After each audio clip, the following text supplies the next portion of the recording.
3 दिन ପାଇଁ ବିଜୁଳି ଓ ଘଡ଼ଘଡ଼ି ସହ ବର୍ଷା ୱାର୍ଣ୍ଣିଂ କରାଗଲା। ସତର୍କ ରହିବାକୁ ପରାମର୍ଶ ଦେଇଛି ପାଣିପାଗ ବିଭାଗ। ଆସନ୍ତୁ ଆଜି ଆମେ ଏହି ଅପଡେଟ୍ ବିଷୟରେ ଜାଣିବା। ପାଣିପାଗ ବିଭାଗ ତରଫରୁ ନୂଆ ଅପଡେଟ୍ କ'ଣ ଆସିଛି। ତେଣୁ ଭିଡ଼ିଓକୁ ଆରମ୍ଭ କରିବା ପୂର୍ବରୁ ଆପଣ ସମସ୍ତଙ୍କୁ ଅନୁରୋଧ, ଯେଉଁମାନେ ଏପର୍ଯ୍ୟନ୍ତ ଆମ ଚ୍ୟାନେଲକୁ ସବସ୍କ୍ରାଇବ୍ କରିନାହାନ୍ତି ଆପଣମାନେ ଏବେ ହିଁ ଆମ ଚ୍ୟାନେଲକୁ ସବସ୍କ୍ରାଇବ୍ କରିଦିଅନ୍ତୁ। ଆଉ ଏହି ଭିଡ଼ିଓକୁ ବହୁତ ମାତ୍ରାରେ ଲାଇକ୍, ସେୟାର, କମେଣ୍ଟ କରନ୍ତୁ। ତେବେ ଚାଲନ୍ତୁ ଡେରି ନ କରିକି ଆଜିର ଏହି ଭିଡ଼ିଓଟିକୁ ଆରମ୍ଭ କରିବା। ରାଜ୍ୟରେ 3 ଦିନ ପାଇଁ ବିଜୁଳି ଓ ଘଡ଼ଘଡ଼ି ସହ ବର୍ଷା ହେବାର ସମ୍ଭାବନା ରହିଛି। ଏନେଇ ସତର୍କତା ଜାରି କଲା ଭୁବନେଶ୍ୱର ଆଞ୍ଚଳିକ ପାଣିପାଗ କାର୍ଯ୍ୟାଳୟ।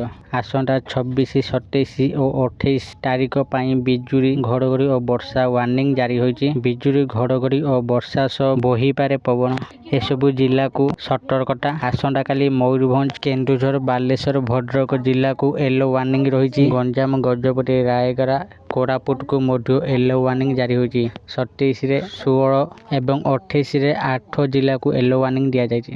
ରାଜ୍ୟରେ 3 ଦିନ ପାଇଁ ବିଜୁଳି ଓ ଘଡ଼ଘଡ଼ି ସହ ବର୍ଷା ୱାର୍ଣ୍ଣିଂ ସତର୍କତା ଜାରି କଲା ଭୁବନେଶ୍ୱର ଆଞ୍ଚଳିକ ପାଣିପାଗ କାର୍ଯ୍ୟାଳୟ। 26, 27 ଓ 28 ତାରିଖ ପାଇଁ ବିଜୁଳି, ଘଡ଼ଘଡ଼ି ଓ ବର୍ଷା ୱାର୍ଣ୍ଣିଂ। ବିଜୁଳି, ଘଡ଼ଘଡ଼ି ଓ ବର୍ଷା ସହ ବୋହିପାରେ ପବନ। କାଲି ମୟୂରଭଞ୍ଜ, କେନ୍ଦୁଝର, ବାଲେଶ୍ୱର, ଭଦ୍ରକ ଜିଲ୍ଲାକୁ ୟେଲୋ ୱାର୍ଣ୍ଣିଂ। ଗଞ୍ଜାମ, ଗଜପତି, ରାୟଗଡ଼ା, କୋରାପୁଟକୁ ମଧ୍ୟ ୟେଲୋ ୱାର୍ଣ୍ଣିଂ।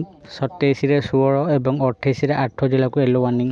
ଆଶା କରୁଛି ଆପଣମାନଙ୍କୁ ଆଜିର ଏହି ଛୋଟିଆ ଇନଫର୍ମେସନ୍ ଭିଡ଼ିଓଟି ନିଶ୍ଚିତ ଭାବରେ ଭଲ ଲାଗିଥିବ ଆଉ ଆପଣମାନେ ଭିଡ଼ିଓ ଦେଖି ସବୁକିଛି ବୁଝି ଯାଇଥିବେ। ଯଦି ଆପଣମାନଙ୍କୁ ଆଜିର ଏହି ଭିଡ଼ିଓଟି ଭଲ ଲାଗିଥାଏ ଦୟାକରି ଏହି ଭିଡ଼ିଓକୁ ବହୁତ ମାତ୍ରାରେ ଲାଇକ୍, ସେୟାର ଓ କମେଣ୍ଟ କରନ୍ତୁ। ଆଉ ଯେଉଁମାନେ ଏପର୍ଯ୍ୟନ୍ତ ଆମ ଚ୍ୟାନେଲକୁ ସବସ୍କ୍ରାଇବ୍ କରିନାହାନ୍ତି ଆପଣମାନଙ୍କୁ ଅନୁରୋଧ, ଆପଣମାନେ ଏବେ ହିଁ ଆମ ଚ୍ୟାନେଲକୁ ସବସ୍କ୍ରାଇବ୍ କରନ୍ତୁ। ଆଜି ପାଇଁ ଏତିକି, ପୁଣି ଦେଖା ହେବ ଆଉ ଏକ ନୂଆ ଭିଡ଼ିଓରେ। ସେତେ ପର୍ଯ୍ୟନ୍ତ ମୁଁ ଦୀପୁ ଆପଣମାନଙ୍କଠାରୁ ବିଦାୟ ନେଉଛି। ରହୁଛି, ଧନ୍ୟବାଦ।